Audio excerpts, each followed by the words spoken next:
there's been a lot of pressure on President Biden over the last couple of weeks to drop out. And, I think this just culminated with this effort that, Vice President Kamala Harris has filled that void. Now, look, she's not the nominee. That doesn't happen until either there's a virtual roll call or to the convention. But we've seen so many endorsements over the last few hours and, just so forth that, we're presuming that she is the nominee in our research and our notes. And so we put out actually a big note on the terminal this morning talking about what would life be like under a Harris presidency. And it's a lot of status quo for banks, EVs, big tech, and so forth like that. The one caveat is on taxes. We've often said that this election is really, the two major things about this election are tariffs and taxes. And Kamala Harris's record in her tax, aspect of it has been a little bit more, I'd say progressive than what President Biden has said. But ultimately, we viewed we viewed President Biden as moving more towards Kamala Harris's policies when he became president, rather than Kamala Harris moving towards Biden's policies. So a lot of this, if she becomes president, will be status quo. Oh, that's really interesting. So I was going to ask, where is Vice President Harris farther left than President Biden? Where is that biggest daylight? So the one thing that we actually hung down on was her record as Attorney General. And, just indicative of one of her actions is she joined about 47 other states, including the District of Columbia, on a $25 billion settlement on home foreclosure practices. And a lot of her campaign speeches when she was running for president in 2020 was talking about how she took on big banks. Now, to us, that means there's a lot more consumer protection coming in the cards, whether it's the Consumer Financial Protection Bureau or whether it comes through acts of Congress, or maybe it's even executive orders like continuing President Biden's student debt relief plan. But I think there's going to be a lot of focus on this idea of low to middle income consumers, protections against big corporations, and a lot more in terms of disclosures and so forth like that. Now, is this a material impact on big tech or on the big banks? Probably not. A lot of it has to get passed through Congress, but ultimately it's certainly a headline risk that I would keep in mind for those sectors is just to keep in mind, that if she were to focus on this, and specifically, let's just pick on antitrust. If she were to focus on antitrust, there's a lot of, intense scrutiny, more scrutiny than she could put there than a Biden administration could. All right. A lot of my M&A banker buddies are wondering what would a Harris administration mean for antitrust, because Biden's been nobody to the M&A world. Is it feeling status quo there as well?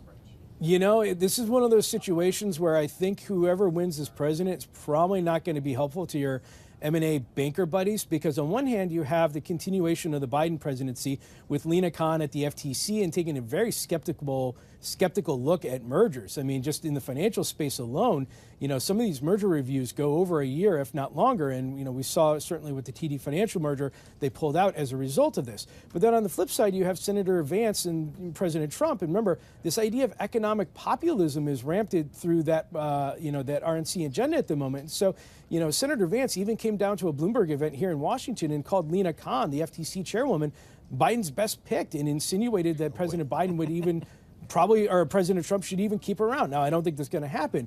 But unfortunately, Paul, for your M&A banker buddies, I don't think any other way this gets around, whether it's Harris or Trump, it's going to be a very skeptical world for antitrust and M&A. So Paul's talking his M&A buddies. I'm thinking about my energy buddies, because one area where it feels like President Harris could be farther left, of course, is energy. I was telling Paul earlier that she's been kind of anti-fracking. She's been anti-offshore. California is notoriously not loving any fossil fuels. How much of that do you think we have to really start considering?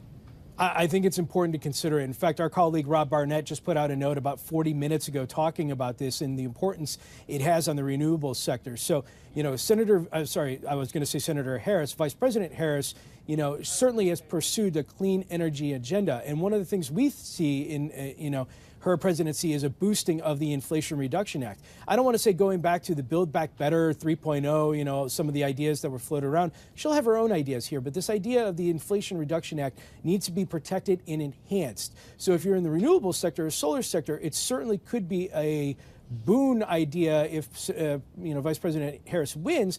But I would also just recommend it, I would also just offer this, that a lot of it also depends on who takes up Congress, because if Vice President Harris wins and the Republicans take one, if not two chambers of the House, then a lot of those initiatives are going to be scaled down and actually dramatically lowered and so forth like that. All right. But if I'm we know Elon Musk is a big supporter of Trump, but it sounds like what would a Democratic Harris administration mean for the Elon Musk of the world and the EVs? So, for the EV side, I think it's actually a continuation of the Inflation Reduction Act tax credit, if not an enhancement of that.